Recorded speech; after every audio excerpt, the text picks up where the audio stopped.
Wanderers! Another day, another vlog here in Taipei, Taiwan. And today, marami kaming pupuntahan today. Samahan nyo kami. And today is Blue Day, as you can see, the favorite color of my daughter. So, we'll show you kung ano yung mga pupuntahan namin for today. So, samahan nyo kami together with iBags. See you later! So guys, dito sa loob ng Longshan Temple, merong man-made falls. So relaxing, medyo mainit lang talaga, pero relaxing siya, yung sound ng water. So papasok na kami, check namin kung anong meron dito sa loob.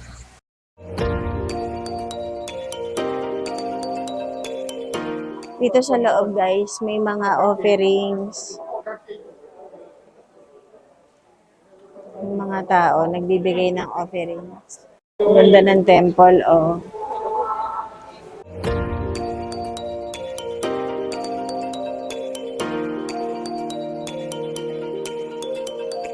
Guys, as you can see, ang ganda-ganda ng Longshan Temple. Again, this is a Buddhist temple. Nandito kami sa may labas. Ang ganda niya guys, very peaceful and calm ang feel dito sa Longshan Temple. And as you can see, ang dami nilang offerings.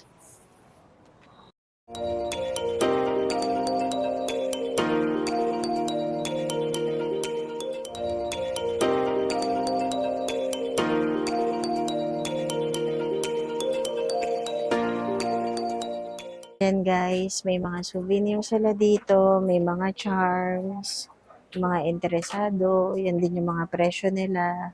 May 60 NTD,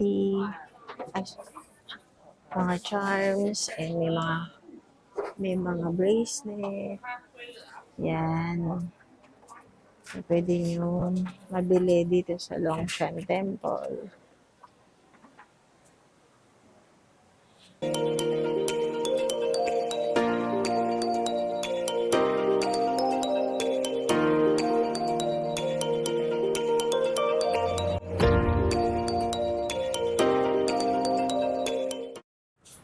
Hi guys! Nandito kami ngayon sa Bopiliao Historic Block.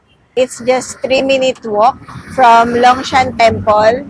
So, let's go. Tingnan natin kung ano meron dito. Maganda siya. It's an old infrastructure or siguro nire-renovate nila. Ayan. Historic block daw ito. As you can see, ibang-iba yung vibes dito. May iba't iba siyang stall. It looks like stalls na we're not sure naka-close ngayon. Yung mga blocks niya. No? Baka sarado sila pag Friday, hindi kaya. Ang ganda lang ng vibes. Ang lamig. Because malamig pala ito. Ano na? Pwede pagpasok mo malamig. Yung mga bricks, made of bricks and wood. Ito wood. Ito bricks. Kaya malamig. Ayan. Tapos dito, sa loob guys, merong ganito. Artistic ang place na to. Ang ganda. Ang ganda naman. So, pagpasok sa loob, guys, ayan, old structure. Pinapakita nila, kaya tinawag siguro tong Bopiliao Historic Blocks. Kasi blocks siya.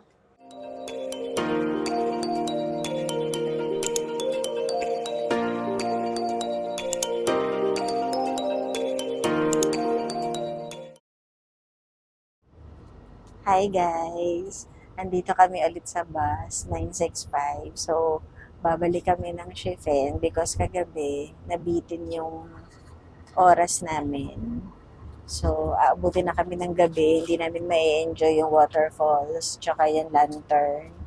That's why we decided na bumalik na lang ngayon. Anyway, DIY trip naman ang ginagawa namin. Diretso lang from Simin Station going to Liufang, and then from Liufang magte-train going to Shifen. Yan. Guys, nagbaon kami ng nogat. Sobrang sarap nito. Para siyang, anong tawag dito na? Parang ano lasa niya? Ayun. Para siyang Sans Rival. Pero parang mas masarap siya sa Sans Rival kasi meron siyang, anong prutas ba to? Ano ba tong prutas? Taiwan famous products. Yuki Love. Ano to? Raspberry? Para yun, ah. Para siyang may raspberry na kaya color pink. Hindi ko mabasa guys kasi nga Taiwanese yung sulat. So, masarap siya. Nakalagay product of Taiwan. So, I highly recommend this. Favorite namin to. So, binili namin to sa Yelio kahapon. Kasi ang ganda ng deal doon, 7 boxes, good for 500. So, ngayon, inumpisahan na namin kagabi pa lang natikman to kasi sobrang sarap. Buti na lang dalawin na bili namin, baka bumili pa kami. Update namin kayo later pag nasa Shifen na kami. Okay. Enjoy muna namin yung view. Ang ganda ng weather. Sobrang sunny today. Yun nga lang talagang mainit. Pero we're enjoying our trip. And makita namin yung mga suburb ng Taiwan. Okay. Ayan ang Taipei main station.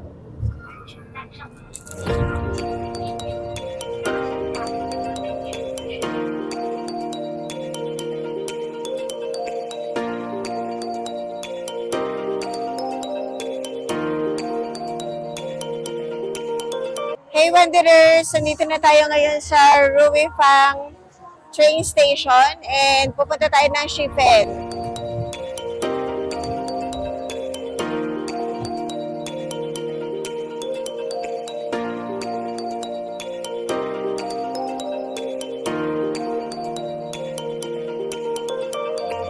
Hi guys! Nandito kami ngayon sa Ruifang station. We're waiting for the train at 3 p.m. going to Shifen station. And then couple of minutes lalakad kami going to Shifen Old Street. So DIY!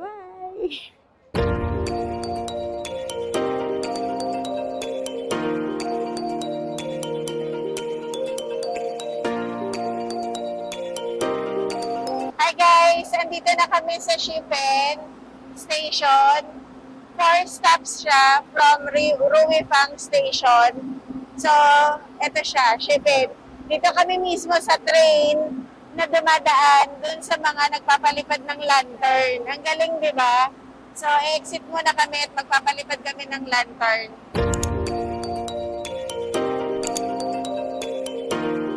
Hi guys! Nakalabas na kami ng Shifen Station.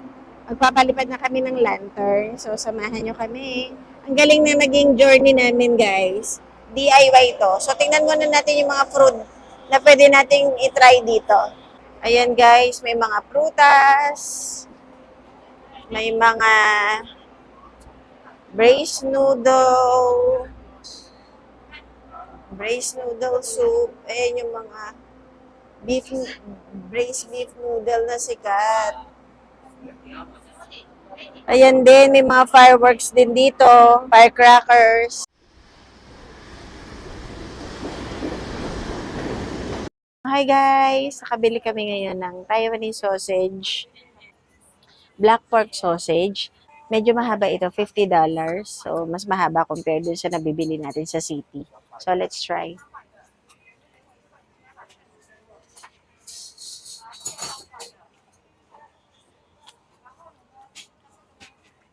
Mainit siya. Nilagyan namin ng spicy. Okay naman siya, guys. Pero parang mas masarap pa rin para sa akin yung nabili namin sa Maokong. Maliit lang yan. 45, no? Yung sa Maokong. Pero, mas masarap. Pero ito, okay na rin naman. Halos same-same lang yung lasa niya na para siyang chorizo de Bilbao sa Pilipinas, pero lighter. Kasi yung chorizo talagang sobrang savory nun eh. Pero kasi pansahog sa ulam yun. Ito hindi naman. Parang ganun lang na mas light ang lasa. So guys, try nyo pa rin pag nandito na kayo sa Shifen. Ang pinaka-epic talaga is na experience dito is kami mismo sumakay dun sa train na dumadaan dun sa mga lantern. So ngayon pupunta kami para magpalipad ng lantern. Ito talaga guys yung experience na binalikan namin dito kasi kagabi na late na kami, sobrang dilim na. So alanganin na kung mag-shifen pa kami kagabi kasi ang naging itinerary kahapon is DIY din to guys na galing ng Yelyu going to Jufen and shifen nga sana kung umabot pa sa time. Dahil hindi, bumalik kami ngayon. Pero and I'm telling you, sa lahat ng gusto mag-DIY ng Yelyu, Jufen, Shifen, possible siya. Hindi siya ganun kahirap, guys. Kasi kami nagawa namin. So, kaya nyo rin gawin yon kung tipong you want to save money, you want to have the experience. Kasi ang medyo setback sa akin ng tour is hindi ko hawak yung oras ko. Unlike pag DIY, hawak mo oras mo o magpicture ka all you want sa area or sa attraction na gusto mo. Hindi ka aayain agad para sumakay na agad sa tour bus. So, ayun. So, masaya. Guys, so we will buy isa lang. Isa lang. Wala cilantro. No? No cilantro. Salamat. Okay? Okay? Thank you. Titikman ko na guys ang version nila. Pero this time, pinaalis namin yung cilantro. This is the peanut ice cream roll for 50 NTD. Mas gusto ko yung walang cilantro. Okay din yung may cilantro for the experience. Guys, so may mga souvenirs sila dito for 100. Ayan o, mga keychain, 100, 63, ayan. Ayan, mga lantern. Guys, dito kami dumaan kanina nung nakasakay kami sa train kung saan sila nagpapalipad.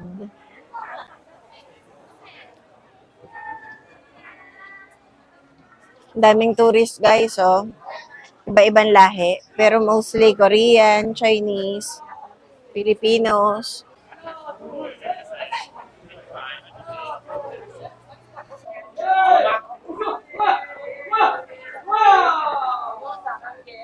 Ayun, free print photo.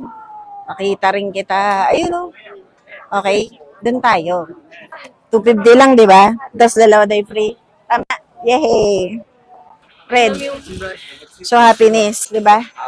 O, ano, sulat na tayo. Sulat na tayo sa kabila. Ano, love naman. O. Dito naman tayo sa money. Everything will be okay. So guys, naghihintay na kami ng palipad ng lantern namin. Ready na yung aming lantern. So we're just waiting for our turn. Dahil nagpapalipad pa yung iba. Dami oh, sa taas. Guys, dun sa mga nagwo-worry na yung lantern is it can damage the environment. Hindi. Kasi nakita namin kanina na merong pumupulot ng mga nahuhulog na lantern at tinatabi din nila dito. Pabalik dun sa mga stores na nandito. Okay, are free. Okay, hold the bottom. One hand. Okay. Pause. 3, 2, 1. One more. Change the pose. 3, 2, 1. Okay, look right turn. 1, 2, 3. Let go.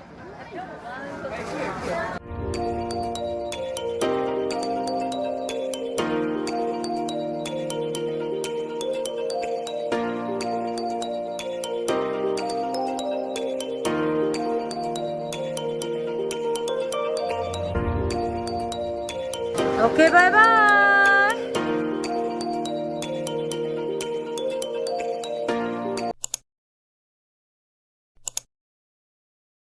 Hey Wanderers! We're so happy kasi we got free 2 Polaroid from her. So, pagpunta nyo dito kayo sa store nila na merong, eto with, sheshe, dito kayo sa store nila kasi may free photo na, ang babait pa nila. So, alagaan nila kayo tapos tahimik, hindi masyadong daming tao. Thank you! Thank you! 谢谢。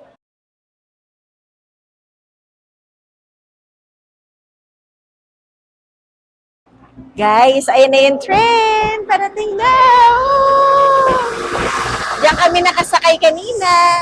Hey Wanderers, papunta na tayo ngayon sa Jing'an Bridge. Ito yung suspension bridge nila dito. Guys, ang ganda ng architecture dito, oh. Oh, ayan, oh. Ito pa, oh. Oh, ito yung suspension bridge, guys, oh. Talagang matibay siya. Hindi ka matatakot na lumakad.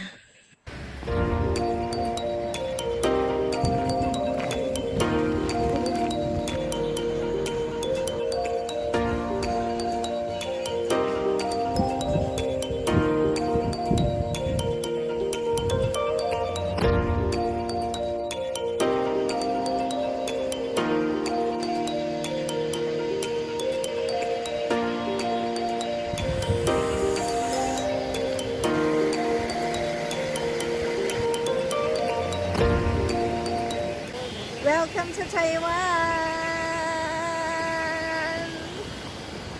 Dito kami sa Shifen Waterfall!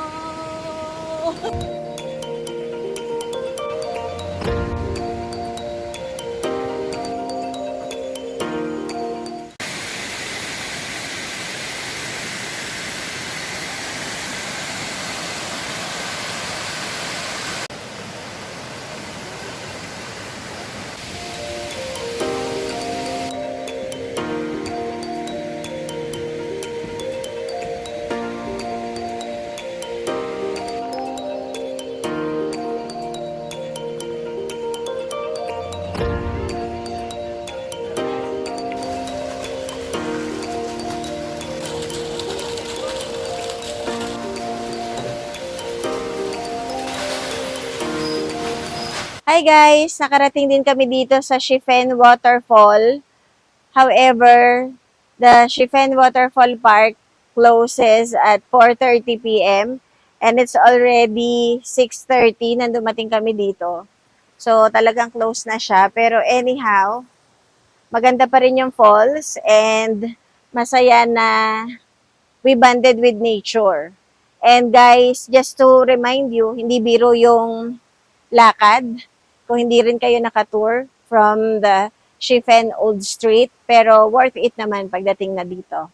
And uwi na rin kami para sa iba pa naming travel adventures. Bye, Shifen Waterfall! Let's go!